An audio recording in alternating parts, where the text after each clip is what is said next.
Have you been on this situation where you can't install the file that you just downloaded with the downloader app?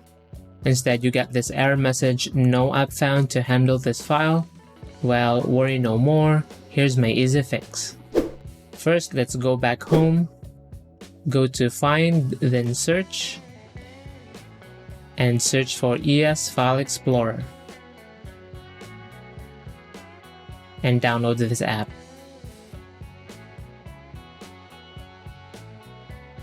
Now I want you to pay attention to my next instruction with how you are going to navigate using your remote so you won't get lost while navigating on this app.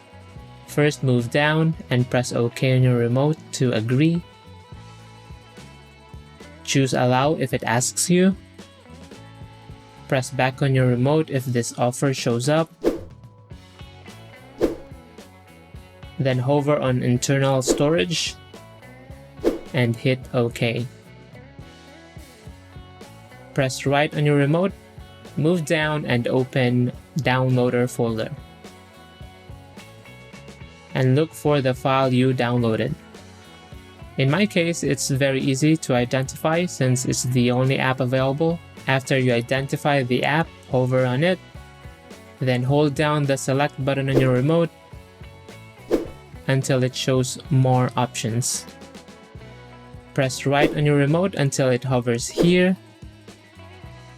Then go all the way down and select Rename. Rename this file to any name you want, but make sure that it ends with .apk.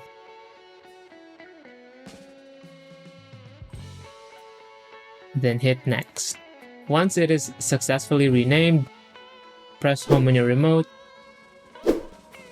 Let's open Downloader once again. Go to Files tab, choose the file we renamed, and you can now install the app. Quick one, isn't it? If you find this video helpful, be sure to comment it down below, like and share to help my channel get recommended by YouTube, and subscribe for my next upcoming videos. I guess that's all that we have for today. I do want to thank you for watching. Have a great day.